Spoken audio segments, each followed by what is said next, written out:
Good morning everyone, today we're going to be doing a very unorthodox build for my Ship 4 character. As you guys may or may not know, my Ship 4 character is the free-to-play account, which means I do not have access to a lot of resources simply because I have limited access to the player market, as well I do need to pop a shop pass in order to sell a lot of my items in order to earn Meseta, which results me in actually hoarding all my shop passes and not actually selling anything, which means I need to be very frugal with my upgrades. But before we jump into the video, if you're new to the channel, I upload NGS content daily, so if you do play this game, I would really appreciate a subscribe as it really helps out the channel.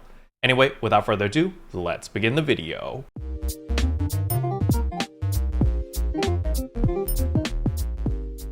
So the very first thing I want to show you over here is, yes, I am using Ephitus Armor Beltas. And the reason for this is because I'm actually going range potency for my Braver build. And it's not because I'm using a bow. No, I'm actually using a Katana, and it's because of the new skill that the Braver has. So for those who don't know, the Braver and the Bouncer got a new skill called Special Ability Optimization Braver, and Bouncer's got Special Ability Optimization Bouncer. So what this ability does is it takes the highest potency that you have and converts it into both your range and melee potency. So the full description is the melee weapon potency and range weapon potency bonuses from your equipped weapon and armor augments are added up, and the one that is higher is applied to both your melee and range weapon potency. So this is extremely powerful. However, there is a catch. Can only be used on main class and with a Braver weapon. So first one is you have to have Braver as your main class. You will not benefit from the skill if you have a Braver subclass. It has to be main class.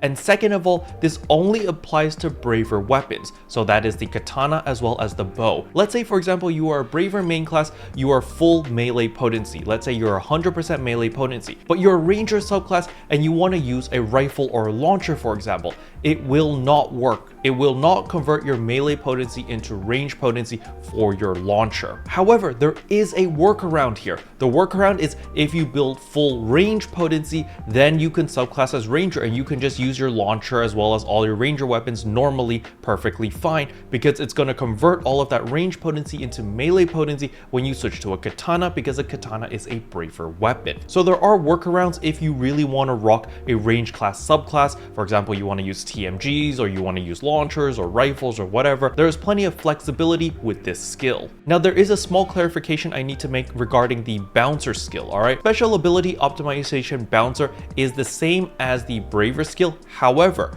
it affects melee and technique, alright? Braver was melee and range, Bouncer is melee and technique. However, keep in mind it does have the exact same catch. Can only be used as main class and Bouncer weapons, so soaring blades as well as jet boots, alright? So if you're thinking, oh, I'm gonna build full melee potency and then I'm gonna use a rod on my Bouncer because it's gonna give me all that tech potency, that will not work.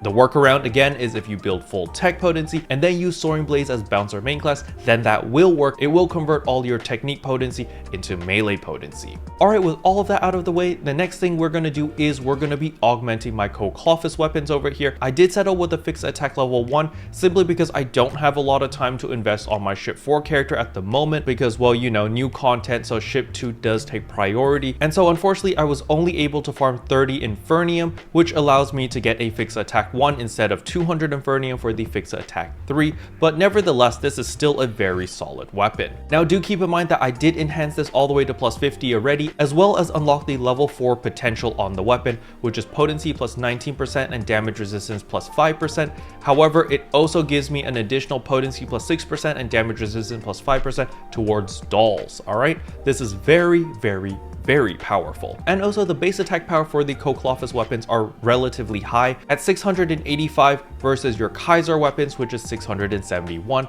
So the Kouklophis weapons do pull ahead in damage. Now you are giving up the crit rate unfortunately, because of course with tempered form you do get that extra 10% crit rate. However, overall damage, I believe the Kouklophis weapons will pull ahead simply because, well, it's got the fixed attack 1 and its overall potency is significantly higher, especially against dolls enemies. Alright, with all of that out of the way, it is time to augment. So we're gonna head over to the item lab over here, we're going to be adding augments, and here is our Kouklophis Weapon, and these are the augments that I have decided to choose. So remember, I did buy all 3 packages of the Mastery 4 bundles back when they were available several weeks ago. Now, do I regret it? Not really, because I will be putting all of these Mastery 4 S's onto my weapons, so it's not a big deal. But let's quickly go over what augments I've decided to use.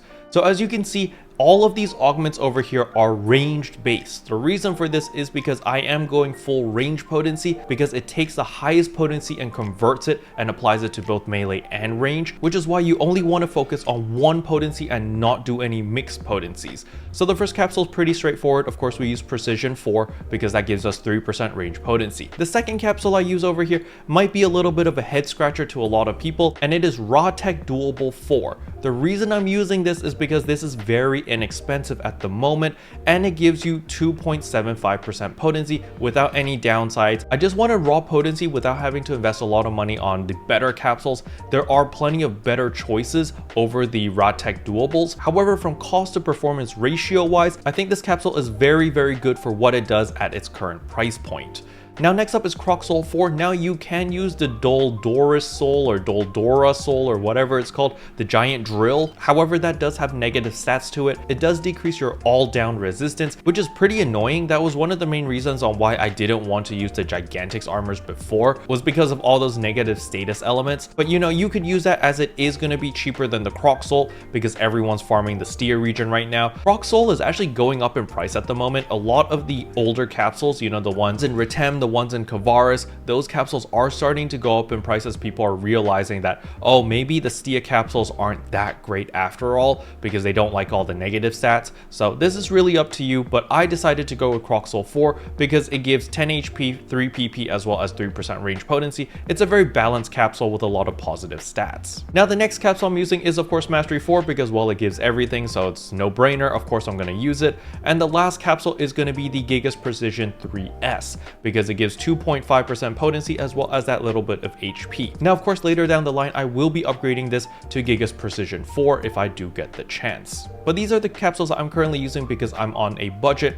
Now, of course, if you don't have access to Mastery 4 because you didn't buy the bundle, you can always replace this with any other capsule that gives you at least 2.5% range potency or above, and you're good to go. So here we go. We're going to put Mastery 4 first, then Croc Soul, then Precision, then Raw Tech Doable, and then Gigas Precision 3. And that is the order we're going to do it. Now, usually I would have a 20% booster. Unfortunately, I don't. So I am actually just going to waste my expensive 30% booster because I really don't want to gamble and lose any of these. This is not very smart. Don't do this. Normally you want to use a 20%. 30% is kind of rare and it's kind of a waste, but I don't care. So now we can look at my Kouklophis Katana over here. We go to the second page. We are getting 14.5% range potency just from this weapon alone. Very nice. Now you may have noticed I still have 30 more Raw Tech Doable 4s over here. And the reason for this is because I'm actually going to be replacing the Ult Secreta 3 on these armors. Remember, these are from the red box armor, so it comes with Ult Secreta 3 already. I'm just going to be removing that because I don't like having all these negative stats, you know, the minus 10 HP as well as the minus 1.5% damage resistance. It just doesn't sit well with me. You can also see that all 3 pieces of my armors here are using the Doldora Soul, or the Dola Soul as I like to call it. And it really sucks because of this all down resistance minus 10%. If we look at my stat information over here, you can see that it is multiplicative and it's actually minus 33.1% total because I have 3 pieces, where if it was additive, it would be minus 30% instead. So you need to be careful with all of these negative stats. It really sucks that I have all of these negative stats. I am probably going to be replacing all of these souls with Croc Soul 4s because I personally don't think the extra down resistance is worth 5 extra HP as well as 2 extra PP. It's just not worth it for me personally. So I will be switching out these souls for Croc Soul 4s because I just don't want to deal with the negative stats. I just don't like having any negative stats in general. But with that being said, let us replace those Ult Secretas. So we will be replacing all the Ult Secretas with the Raw Tech Doables. So we are actually increasing our potency from 2% to 2.75. However, we are losing the floor potency of 2%. So just keep that in mind. But to me, it's worth worth it because I just don't want negative stats. I just really don't like negative stats. So here we go. We're going to augment this. We're going to use a 15% booster, so 95%. Please don't fail me. This game tends to troll me quite a lot. However, we're not done yet. We still have 2 more pieces. So let's do this again. Also credit out of the way. Again, we're going to put the raw tech. Again, a 15%. Come on, don't fail me. Good. Okay, and here is the last piece. Boom. No Ultra Creta. Raw tech doable. Bam. All right. And oh, well, we need to put a booster. And bam. Thank goodness. All right, perfect. So none of it failed. All of our armors are good now. If we look at our Ephetus armor beltas, you can see each piece gives 17.9% range potency now. Very, very nice. So now when we look at our overall battle power, we had 3,303.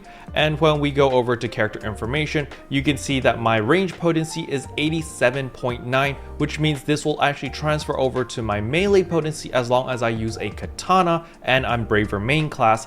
Then I also get 87.9% melee potency, which is super nice.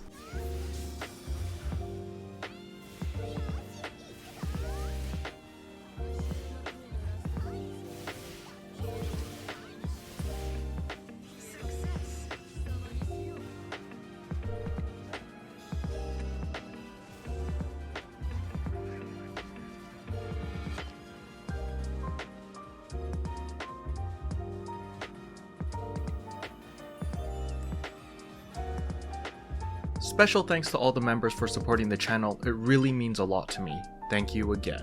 But yeah, that's all I wanted to cover in today's video. Hopefully you guys found it helpful. If you did, I would appreciate a like and a subscribe, and I'll see you guys in tomorrow's video.